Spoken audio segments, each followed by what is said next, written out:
the Shaka Zulu song come about. Real nice, I'm a brethren, basic rhythm. And I'm going to tell about this rhythm where I have a real acoustic vibes. And I say link up. But he might tour down the world because I'm a superstar. And we're busy like this because we make honey, which is music. I never really looked for this rhythm just find me. This was one of the first rhythms that came out of the inspiration of the aura of where I am now, up in the St. Andrew Hills. As soon as the song start play, the rhythm start play, here come the words. Next man, they know me start terrorize him. I say, yo, ready. So they must call me and saying, yo, this is the idea. And them start sing and pull up. Turn me in a selector, pull up. And we lay down the track the same day. Definitely, what draw my attention to this rhythm the most is the sound. It's a fanatic for acoustic music. David Radigan in England has quoted it as one of the top 10 rhythms for 2010, even though it wasn't even released officially in 2010. He quoted Tarrus Riley and T.o.k. songs on the rhythm as one of his top 10 favorite songs for 2010. And you know, David Radigan is a top musicologist around the world. So just the sound of the music really made the creative juices start to flow. Just like how Tarrus says, it wasn't him look for Storm to do a bit of Storm finding. Why? A Storm decided to work with me, you know. Because you're the man named Storm. It's not a little rain, Joe is a Storm, you know, like Gilbert in a Storm Saulter, you know. And me's a fan of Storm work.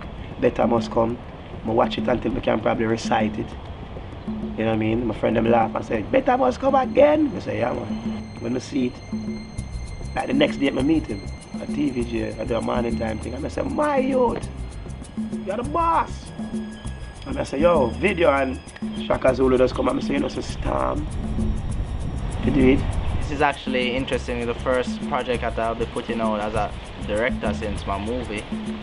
And even with that in mind, I really realized that we had to really come serious with it. I love the song because it was dramatic, it's like theatrical, you know, it was not jump up kind of tune or frivolous tune. I know Tarrus doesn't make that type of music, but this tune was particularly about storytelling. Once you try to do music that is different and you allow yourself to be free, you will find some different things that are bad. So. And the video is a reflection of the song, you know? And I think one time I tell Storm, I want to see the Africanness in today's society. And also the lyrics are very descriptive. They speak about specific people, specific incidences, and just very strong ancestors, African ancestors. So I immediately thought, let's visualize these actual people. It was more about shots that came to me more than even a real plot. It was the image of a chief in his full feathered headdress walking through the middle of, you know, urban, busy Kingston.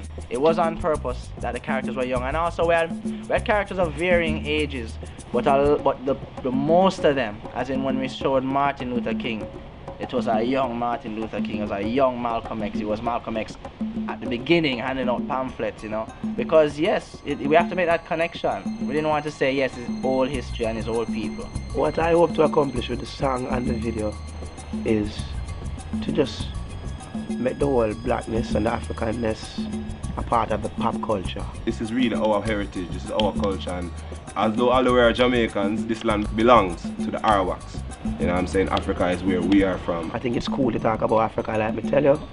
I don't want to make these things, you know, common in the society. Black history is cool and should be cool and shouldn't be seen as an old people thing. It should be seen as something to be proud of. With so much things being spoken about nowadays, I don't see why we can't talk about Sam Sharp and Nanny and Paul Bogle. Even in a chant to make you remember. August 17, 1987, my father carried me to where Marcus Garvey was born, or where he grew up in St. Anne's Bay. It was a centennial, and from that, as a tender age, he embedded that African knowledge in my head and that spirit of knowing where you're coming from. We don't want it strange when a man say, you know, Lolomba. A man will say yes. So many other cultures out there are looking into that history and taking inspiration from it. The youth them nowadays really in tune to the culture and don't even know, because even the dancehall and the dancing, a lot of the dancing them have some African vibes, you know, and dancehall music come from African rhythms, you know, and drumming and all these things. So the youth them in tune, you know, them just don't know. And it's like maybe our young Jamaican culture, them want to take more influence from globalized like American media. But that not really fulfilling, like when I said the blood of African kings running my veins. I really like that. So that's what me want to say. More hear it on the radio, more see it like the dance and on the TV like everything else. Of course, we live in a materialistic world, but you're only as strong as your foundation, so you have to recognize your foundation and give it some props, you know. So we as artists can make them know, say, yo, look there, red, gold and green. You see how we are be the Africa, red, black and green. Marcus Garvey created. And maybe you value yourself a bit more when you see that you're coming from a very rich history. You don't just drop down here, you know. You're coming way back. Because we are Shaka Zulu Pickney. And now you're gonna be able to see it, so I'm out. enjoy.